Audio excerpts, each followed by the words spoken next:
ဒီနေ့ကျွန်တော်တို့ဟာလူအများစုမမြင်နိုင်တဲ့ဒါပေမဲ့ခမည်းရဲ့ဘဝကိုလမ်းညွှန်ပေးနေတဲ့လျှို့ဝှက်သင်္ကေတတစ်ခုအကြောင်းပြောကြမယ်။အဲ့ဒါက1111ပါပဲ။1111ဆိုတာရိုးရိုးကဏ္ဍလေးလုံးမဟုတ်ပါဘူး။နာရီမှာ17နာရီ17မိနစ်ကိုမကြာခဏမြင်နေရတာလား။ပြက်ကတိန်မှာနိုဝင်ဘာ17ရက်နေ့ကိုခမည်းရဲ့ကံကြမ္မာနဲ့ဆက်ဆက်နေတယ်လို့ခံစားနေရလားအဲ့ဒါဟာ universe ကခမည်းစီကိုဓာတ်ရိုက်ပေးပို့လိုက်တဲ့သတင်းစကားပါပဲကဏ္ဍပညာလောကမှာ17ဟာ angel number ဆိုပြီးတော့လူသိများပြီး universe တကားဖွင့်တဲ့အခိုက်အတန့် a universe gateway လို့သတ်မှတ်ထားတယ်ဒီနေ့ခမည်းရဲ့ပင်ကိုဉဏ်ကိုနိုးထစေဖို့ဒီကဏ္ဍရဲ့လျှို့ဝှက်ချက်တွေ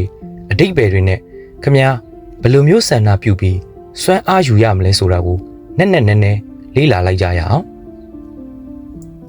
အပိုင်း1 11E ဝိညာဉ်ရေးရာအတိတ်ပဲပထမအဆုံးနားလည်ရမှာကကဏ္ဍ1ရဲ့အတိတ်ပဲကဏ္ဍနံပါတ်1ဟာစတင်ခြင်းလွတ်လပ်ခြင်းနဲ့ရှေ့ဆောင်လမ်းပြခြင်းကိုကိုစားပြုတယ်ဒါဟာခမည်းရဲ့လမ်းကြောင်းအသစ်ကိုကိုယ်တိုင်ဖန်တီးရမယ်ဆိုတဲ့အားအပြည့်ဆုံးကဏ္ဍပါပဲ1111မှာတော့ဒီတစ်ကဏ္ဍ၄ချိန်ပေါ်လာတယ်ဒါဟာ master number ဂိုင်းချုပ်ကဏ္ဍဆိုပြီးတော့17ကို2ချိန်အလေးပေးထားတာပါပဲ master number 11ဟာပင်ကိုဉဏ်စိတ်အားတက်ကြွမှုနဲ့ဝိညာဉ်ရေးရာအတိတရား spiritual awareness ကိုစားပြုတယ်ခမည်း17ကိုမြင်တဲ့အခါဒါဟာခမည်းရဲ့စိတ်အစွဲနဲ့ spirit ကတစ်ထက်တည်းကျနေပြီဆိုတဲ့အချက်ပြမှုပဲ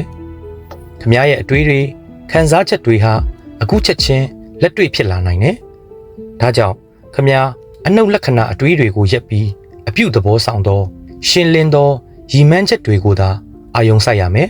။အပိုင်းနဲ့စัจ java လာတကားဖွင့်သောအခိုက်အတန့်နိုဝင်ဘာလ17ရက်နေ့ဟာဘယ်တော့မှမရနိုင်တဲ့စွမ်းအင်အခွင့်အရေးပါပဲ။ဒါကိုစัจ java လာတကား universal portal လို့သတ်မှတ်တယ်။ဒီနေ့မှာစัจ java လာရဲ့စွမ်းအင်လိုင်းတွေဟာအမြင့်ဆုံးအဆင့်ကိုရောက်ရှိနေတယ်။ခမည်းရဲ့စန္ဒပြုမှုစွမ်းအားဟာတစ်နေ့တခြားအစပေါင်းများစွာပုံမအစွမ်းထက်လာတယ်။ဘာကြောင့်လဲ1111ဟာကဏ္ဍပညာအရာစတင်ပြီးတိဆောက်ခြင်းကိုစားပြုတယ်။ဒါဟာခမည်းရဲ့ကံကြမ္မာ destiny ကိုကိုယ်တိုင်ရေးသားဖို့ဖိတ်ခေါ်ခြင်းပါပဲ။ဒီနေ့မှာ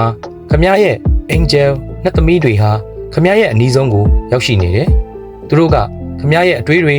ဆန္ဒတွေကိုစောင့်ကြည့်နေပြီးအမြန်ဆုံးအကောင့်ထဲပေါ်ဖို့အသင့်ရှိနေတယ်။ဒါကြောင့်ဒီနေ့မှာတန်တရာကြောက်ရွံ့မှုအတိတ်ကနာကျင်မှုတွေကိုစိတ်ထဲကနေလုံးဝဖယ်ရှားပြရမယ်။ပိုင်း3ဆန္ဒပြုခြင်းဤစီကံ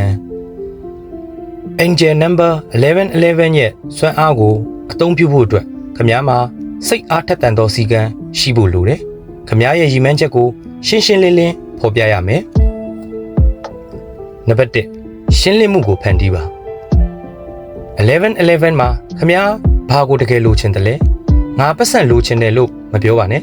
ဒါဟာရှင်းလင်းမှုမရှိပါဘူးငါရဲ့ money management ငွေကြေးစီမံခန့်ခွဲရေးစနစ်တွေကိုဒီနှစ်အတွင်းပတ်စံဘယ်လောက်ထည့်သွင်းနိုင်ရမယ်လို့အတိအကျပြောပါဆုံးရှုံးမှုကိုမကြောက်ပါနဲ့ရလဒ်ကိုတိုင်းတာနိုင်ဖို့လိုအပ်ပါတယ်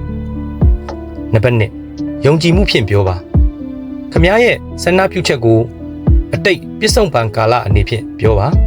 ငါအောင်မြင်ဖို့မျှော်လင့်တယ်လို့မပြောပါနဲ့ငါအောင်မြင်ပြီးပြီလို့ယုံကြည်မှုအပြည့်နဲ့ခံစားပြီးပြောပါဒါဟာခမည်းရဲ့မယိမ့်ရိုင်သောယုံကြည်မှုကိုစัจ java လာသို့ထုတ်လွှင့်လိုက်တာပါပဲနံပါတ်3လှုပ်ဆောင်ချက်ဖြင့်လိုက်နာပါ1111မှာဆန္ဒပြုပြီးတဲ့နောက်ဘာမှမလုပ်ပဲထိုင်မနေပါနဲ့လေ့လာတာကိုရက်လိုက်ပါအခုပဲစတင်လှုပ်ဆောင်လိုက်ပါစัจ java လာကခမည်းရဲ့လှုပ်ဆောင်ချက်တိုင်းကိုမြင်တယ်ခမည်းရဲ့ဆန္ဒနဲ့ကိုက်ညီတဲ့ပထမဆုံး9မိနစ်လှုပ်ဆောင်ချက်ကိုစတင်လိုက်ပါအပိုင်း4 1111နောက်ပိုင်းရှင်သန်ခြင်း1111ပြီးဆုံးသွားရင်တော့ angel number ရဲ့စွမ်းအားဟာမဆုံးပါဘူးအဲ့ဒါဟာခမည်းရဲ့ဘဝမှာစွမ်းအင်မြင့်တင်ပေးလိုက်တဲ့အခိုက်အတန့်တစ်ခုသာဖြစ်တယ်ဒီစွမ်းအင်ကိုဘယ်လိုထိမ့်သိမ်းမလဲ1သတိထားပါ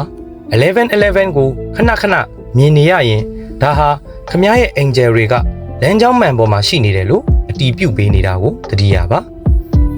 နှစ်အနုလက္ခဏာကိုဖျက်တောက်ပါအရေးမပါတဲ့အလုပ်တွေကိုရက်ပစ်ပါစီကံအတိုင်းခမားရဲ့အတွေးတွေကအနုလက္ခဏာအမိုက်တွေကိုဖျက်တောက်ပါ3ကျေးဇူးတင်ပါခမားရဲ့ဘဝမှာရှိနေတဲ့ကောင်းကျိုးတွေအတွက်ကျေးဇူးတင်ပါ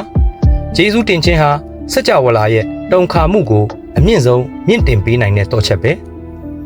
11ဟာခမားရဲ့ဘဝကိုပြောင်းလဲဖို့အခွင့်အရေးကိုပေးလိုက်တာပဲဒီစွမ်းအားကိုဖမ်းဆုပ်ပြီးခမားရဲ့ကံကြမ္မာကိုကိုယ်တိုင်ရေးသားပါဒီနိုဝင်ဘာလ17ရက်နေ့မှာသို့မဟုတ်17:17မိနစ်အချိန်မှာခမားရဲ့အကြီးမားဆုံးဆန္ဒတစ်ခုကိုတိတ်ဆိတ်စွာဘယ်လိုမျိုးဆန္ဒပြုပြီးလှုပ်ဆောင်ချက်နဲ့လိုက်နာမလဲကောမန့်မှာငါရဲ့ဆန္ဒကိုစတင်လှုပ်ဆောင်ပြီးဆိုပြီးတော့ရေးသားပေးခဲ့ပါခမားရဲ့စွမ်းအင်ကိုနိုးထစေဖို့ channel လေးကို subscribe လုပ်ထားပေးပါအဆုံးထိကြည့်ပေးတဲ့အတွက်အားလုံးကိုကျေးဇူးတင်ပါတယ်နောက်ထပ်ဗီဒီယိုတွေမှာပြန်လည်ဆုံတွေ့ကြပါမယ်